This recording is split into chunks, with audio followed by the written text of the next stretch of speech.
A science story, huh? These NYU scientists, I felt right. But I was so And I just thought, well, I had figured it out It was that golden moment. because science was on my side.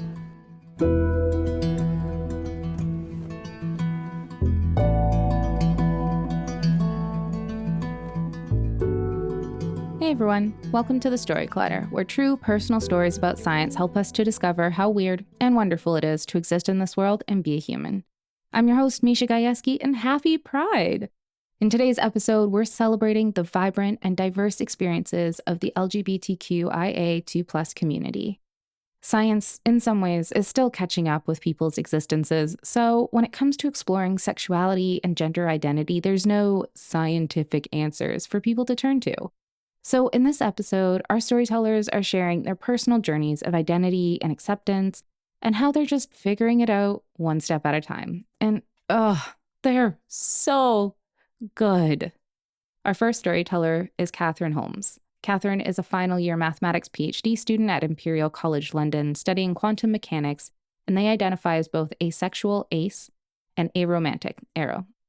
Their story was recorded at Imperial College London during one of their Imperial Late events.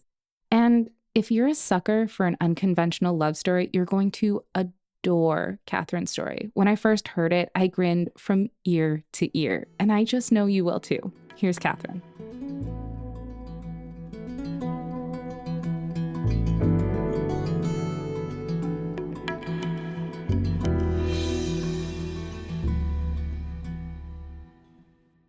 In 2018, I realized I am an asexual person. An asexual person is someone who experiences little to no sexual attraction and/or desire. So I wish I realized this sooner. I realized in 2018 when I was a 19-year-old, and I'm making up for lost time because really I could have clocked on a lot sooner when my friend at college suggested I might be asexual or ace, which is our little slang. Back then, first time hearing about it, I was in denial. I wanted to be a normal heterosexual person, not a queer person. I didn't want to be different. But, I mean, the longer I pretend to be something I'm not, the more it becomes apparent that I am different. And when you realize that your orientation or an identity about you is different, you've got to educate yourself and learn what it is. Asexuality is not well represented in our media or, well, just talked about all that much. In fact, the terminology only started getting used about 2 decades ago. So I needed to learn. Luckily, I had loads of friends around me to engage in conversations as I looked through videos, blog posts, forums, Wikipedia pages, and I got to learn about all the different ways you can be an asexual person. You can be sex repulsed, sex favorable, sex neutral, demisexual, grey sexual, so many more sub-identities within the community. My friends were wonderful allies, and none more than my housemate and best university friend, Ben. Ben would just engage with me in trying to figure out what the community is about and how I fit into it. And slowly over time, my anxieties started to diminish. Except for one. So, myself, like most of us in this room, have grown up with the expectation that we have to find a romantic relationship to be complete. It's something we should all strive for. And to an extent, maybe our platonic relationships won't be enough to make us feel whole. We've got to find something romantic. I found this a bit of a bummer, but I was trying. And the reason this kind of got me down is because, well, like everyone, we want to be complete. But I looked at my platonic relations and I loved the people that I had them with. Most of all, I loved Ben so much.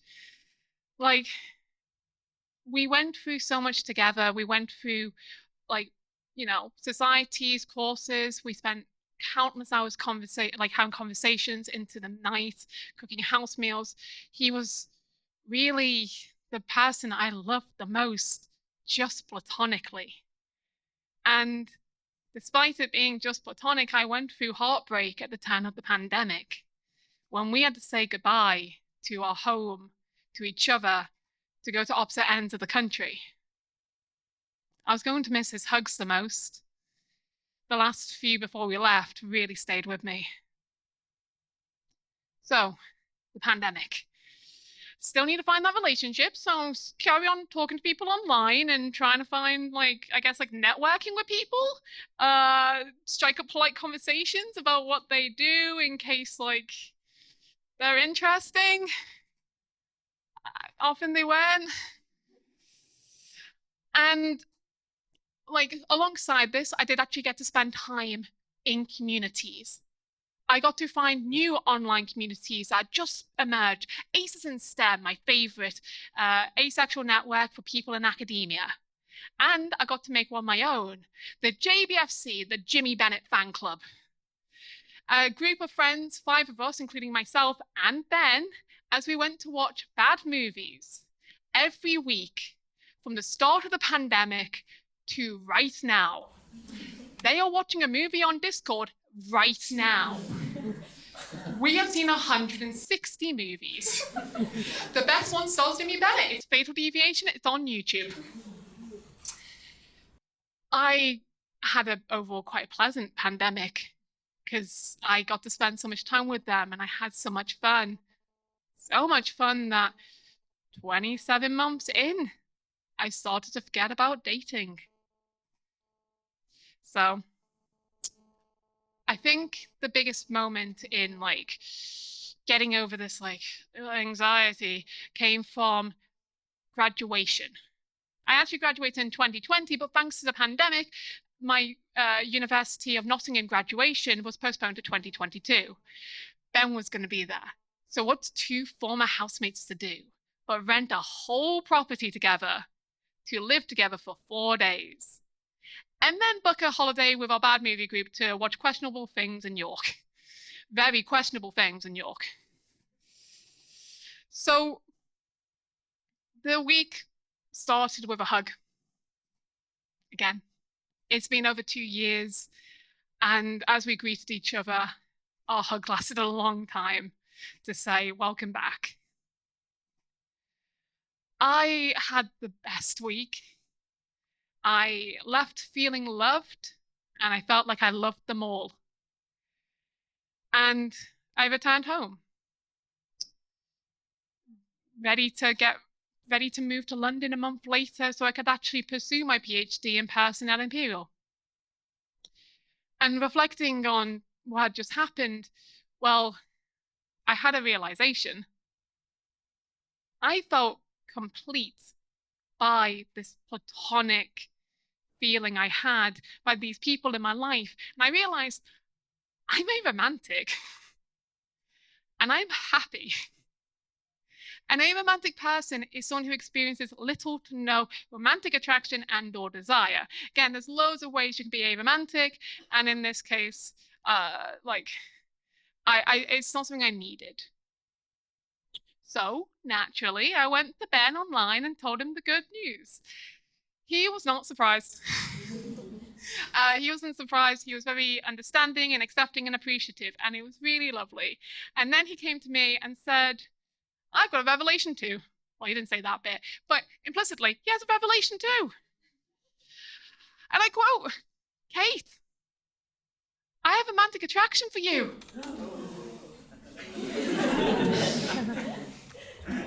Plot twist. I laughed, but not in a mean way.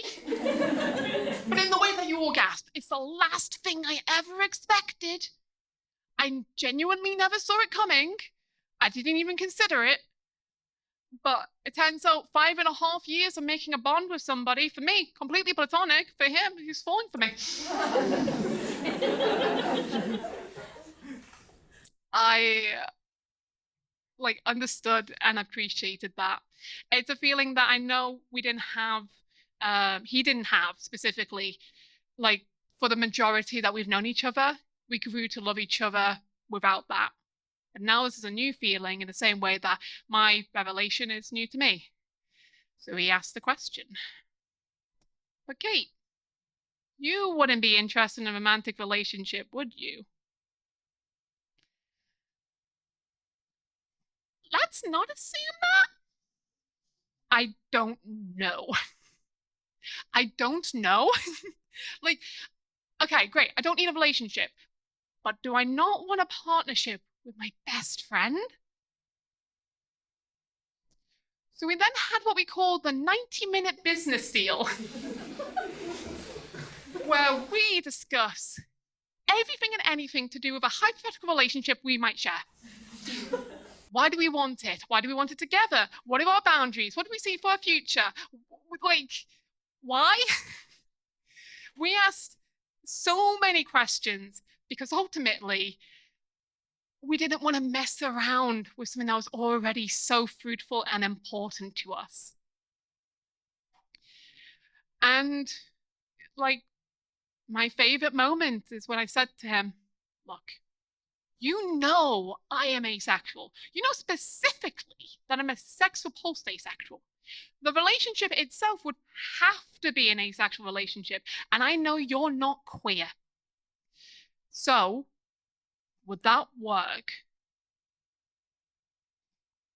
He said yes, because you're worth it. I love that bit. So we decided to think about it. Gave ourselves 2 business days. Come up with an answer of, do you want a relationship? And the most interesting thing that happened in those 2 days is the night that we had this conversation. After it was all said and done, I had a moment that made me realize I really am an aromantic person. Because I felt romantic attraction for the first time in my life at the age of 23. And it's weird feeling an emotion at the age of 23. It's like feeling excited and relaxed at the same time and reassured. It's a nice feeling. Though I still don't think it's that important to me. I think what's important is this platonic love I have for this person. A couple of days pass, and we're on a video call again. And I say to him, all right, you opened up to me about your feelings first. So let me open up to you about my feelings first. I'll say yes or no, do I want a romantic relationship? No, sorry, not even a romantic one. Yes or no, do I want a partnership? And then you say yes or no, do you want a partnership? Then we make a conclusion, are we in a partnership, relationship, whatever, and then we talk about it. Deal?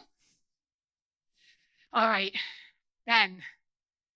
I've been having feelings, what, sorry, no, wait, sorry, no, wait, sorry, no, no, wait, stop, no, stop.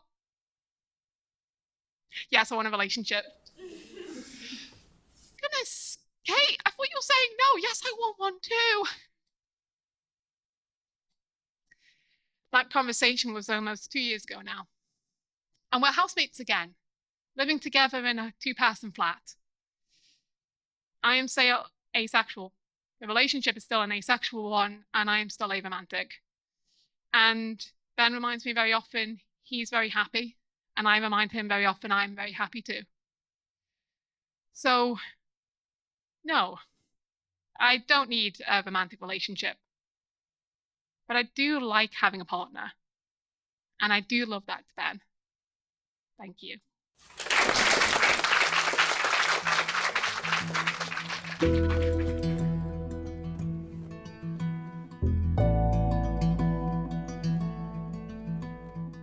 That was Katherine. Are you filled with all the warm and fuzzy feelings? Because I am.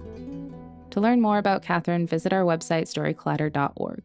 Being a storyteller on stage is just one way to make story clutter happen, but if standing alone in the spotlight in front of an audience doesn't speak to you, maybe becoming a story clutter donor might be more your speed. Story clutter donors play a vital role in our ability to bring you this podcast. We're in this together. Story Clutter is one big experiment that's designed to connect us around our love of discovery, curiosity, and the natural world. If you believe in the power these stories have and this mission, please donate to the Story Clutter at storyclatter.org/donate. The most popular level is $10 a month, and you can make your tax-deductible donation at storyclatter.org/donate. But really, any level makes a difference, and we're so grateful to everyone who supports Story Clutter. Also, just a reminder, we're hosting our 4th annual Proton Prom next week at Caveat. So if you haven't gotten your tickets yet, make sure you grab them now. It's going to be such a great show with stories from 60-time Story Slam winner Matt Dix, writer, award-winning storyteller, and community activist Evan Sandiford, rapper/Chicana scientist Michaela Martinez, New York State Department of Health epidemiologist Brian Backinson, and aspiring writer and graduate student at the Icahn School of Medicine at Mount Sinai, Pamela Toe. It's hosted by the incredible comedian Gaston Almonte, and if you're not in New York, don't worry, you can still watch it because we're live streaming the event. All proceeds from the event go to support Story Clatter so we can bring you this awesome podcast and shows. Head to our website, storyclatter.org, to get your tickets and find out more. Our next story is from storyteller Julie Tomé. Julie is a science educator and communicator who has worked at various observatories, science centers, and museums. Her story was recorded at Burdock Brewery in Toronto and will be relatable to any parent who's had to figure out how to parent a situation they never expected. Her story is beautiful, earnest, and just a joy to be able to share during Pride Month because everyone deserves to have a mom like Julie. Here's Julie.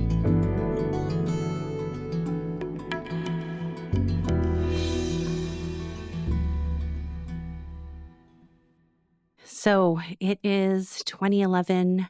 I am 20 weeks pregnant, and my husband, Dennis, our 2-year-old daughter, Amélie, and I are at the medical imaging clinic. I'm given a hospital gown to put on, wait for a little bit. It feels like an eternity because, as required, my bladder is full. They take me in for the data and measurements portion of the appointment. So I'm by myself, giving myself a crick in the neck because isn't it amazing that science and technology lets us see what is going on in my belly? I love seeing the little skeleton. I love seeing the heart flutter. And finally, it's time for the big reveal part of the 20-week ultrasound. And so Dennis and Amélie are invited in. And the technician uses the mouse cursor to circle a long oval on one side of the screen and says, "This is one leg." And she circles a large oval on the other side and says, "This is the other leg." And she circles the space in between and says, "In the middle, no boy parts." Now, my husband and I are both university trained scientists. So, yeah. So we go back out. I turn to Amélie, who up until this point has been insistent that she is going to have a baby sister. No matter what I tell her, we don't know yet. We're going to find out soon. It's a sister. And I turn to her and I say, "You were right. It is going to be a baby sister." And she looks me dead in the eyes and says, "It's a boy." Oh, brother. So the rest of my pregnancy goes by and we bring home our baby girl, Véronique. Amélie's reaction, "Aww." Now, Amélie is an A-plus big sister. Doting. She helps me out. She brings me things when my hands are full. She sits on the couch next to me and nurses her baby doll while I'm nursing Véro. Véro's early childhood was fairly typical for a kid in the suburbs. Following big sister Amélie around, doing whatever Amélie is doing. Hand-me-down dresses, trips to the park, Disney princesses. So many Disney princesses. I don't even know where they came from. Eventually, the Disney princesses were sent overboard and replaced with Spider-Man. Awesome. My father passed away when Véro was 7 months old.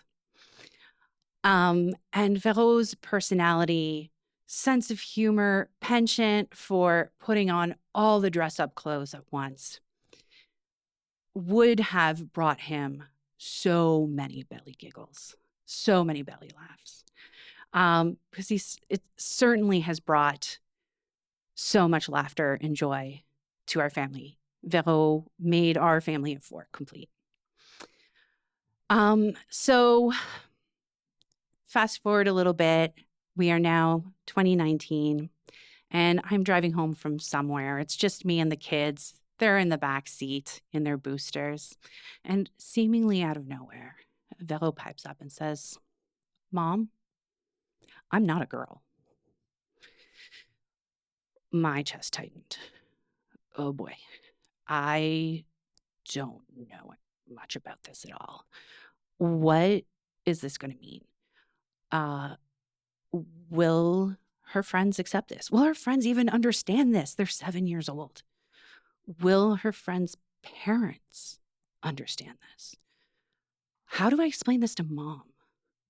Oh, thank goodness I don't have to explain this to dad, because he was a homophobe and I don't even want to think about what he thought about trans people. What does this mean for school? You know what? Maybe if I just stick my head in the sand for a little bit and pretend like it didn't happen, I can buy myself a little bit of time and we'll see if she brings it up again. And so that's what I did. Now, our kids go to Catholic school, and around this time, Vero was getting ready for First Communion and was insistent that I don't want to do this. Vero, why? Mom, I'm going to have to wear a dress. My love, you don't have to wear a dress. You can wear whatever you want. Oh, well, if that's the case, then I'll do it. Okay. A Facebook memory comes up from the summer before when our friend Stephanie had visited. Stephanie had a pixie cut at the time, and Vero had said, I want to cut my hair like Stephanie. So right away, we got that haircut. The grin on this child, ear to ear. Oh, that reaction means a little bit more now. A little later that summer, when I buzzed the back of my head, kept my bangs, more extreme version of what my sister referred to as my lesbian haircut when I was in university. Vero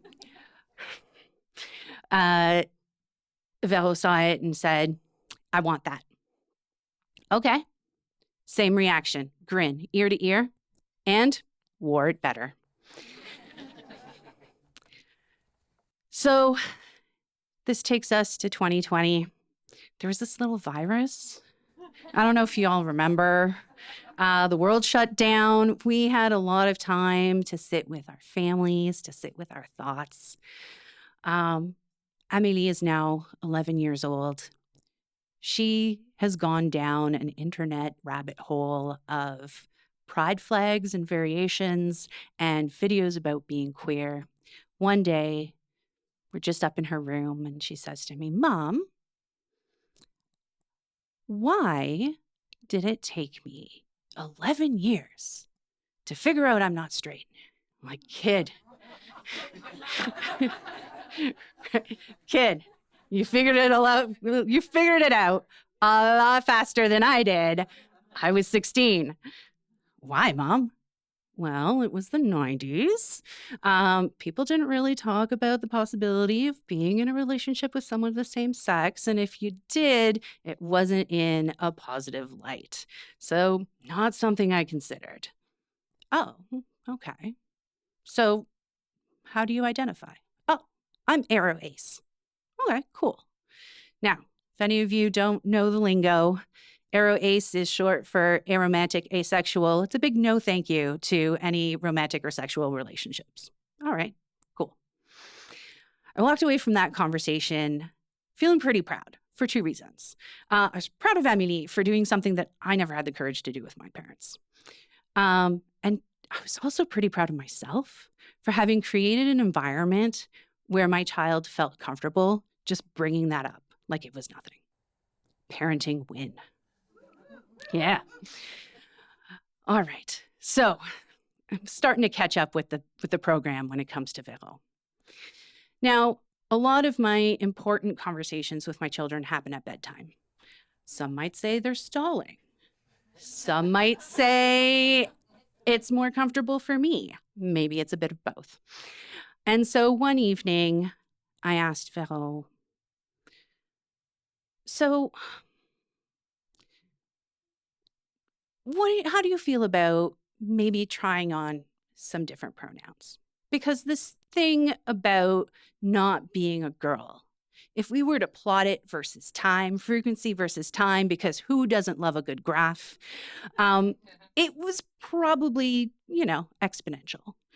And so it was time for me to get my hand out of the sand and do something. And he said, yeah, let's try that. And so I said, well, maybe we could start with they, them. I was still stalling. Non-binary seemed a little less jarring to me. And so Phil said, yeah, okay. And the thing is that we are a French-speaking family, and French does not do gender neutral. So I went to the old Google machine. What do people use for gender neutral pronoun in French? Came up with the term yel. It's awkward, but okay. We smushed together the word frère and sœur to make frère because there's no word for sibling in French. We told Amélie, she was on board right away. We told Dennis, he was on board but confused right away. This whole scheme lasted 2 weeks. It didn't work. And also it wasn't true to Vero's identity. So within 2 weeks, we went to masculine pronouns. I had to rewire my brain. Amélie, tell your brother that blah, blah, blah. Girls, kids, can you come here, please? It took a while, but I got there. Amélie was really good at gentle corrections when I made a mistake. I don't think she made a mistake once. She was the best cheerleader a transitioning kid could ask for. So Vero's transitioned at home. Great. We've now gotten to the spring of 2021. School has been on site, online, like a yo-yo all year.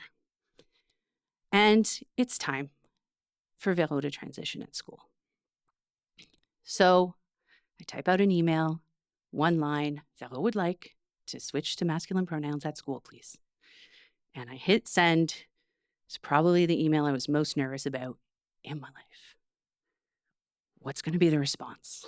Am I going to have to go mama bear on the school?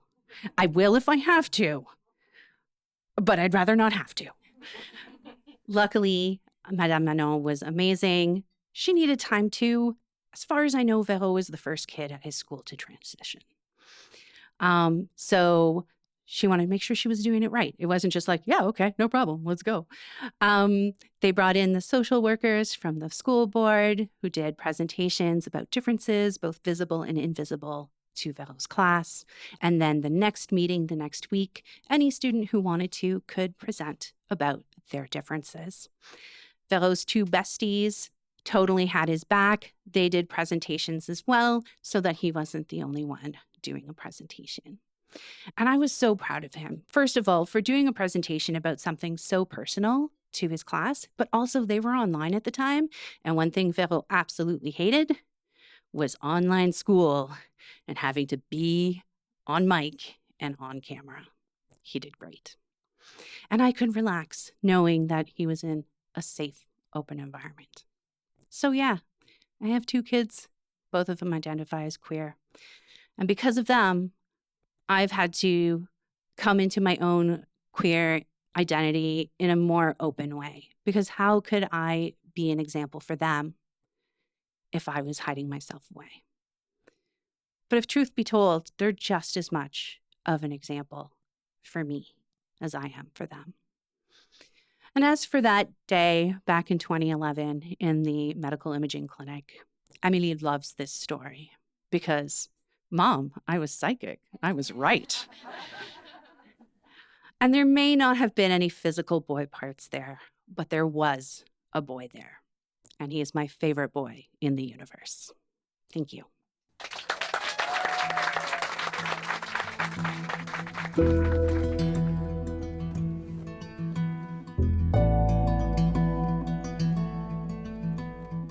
That was Julie. If you'd like to learn more about her, visit our website, storyclatter.org. Our website is just one way to connect with Storyclatter, but there are so many other ways, and we hope you'll use them all. You can always follow us on social media. We're on Twitter, Facebook, Instagram, and TikTok. Head to storyclatter.org to become a financial supporter. Or if you want to come to one of our shows, start your own Storyclatter show in your community, or even learn how to tell your own science story, you can learn all about that on our website too. This podcast is produced by me, Misha Gajewski, along with Nikisha Roberts-Washington, Jen Chen, and Aaron Barker, Executive Director and co-founder of the Storyclatter. The stories featured in today's episode were produced by Michaela Agapiu, Richard Kemeny, Sarah Mazuri, and me. Special thanks goes out to Storyclatter's board and staff, including Anne-Marie Lonsdale, Leslie Burnson, and Lindsay Cooper. Our theme music is by Ghost, and next week, I'll be back with some truly on the edge of your seat stories. In one story, we're on an F1 racetrack fighting for the top spot, and the other story is all about a wild hunt for a crashed plane. You seriously don't want to miss next week's episode. Until next time, thanks so much for listening.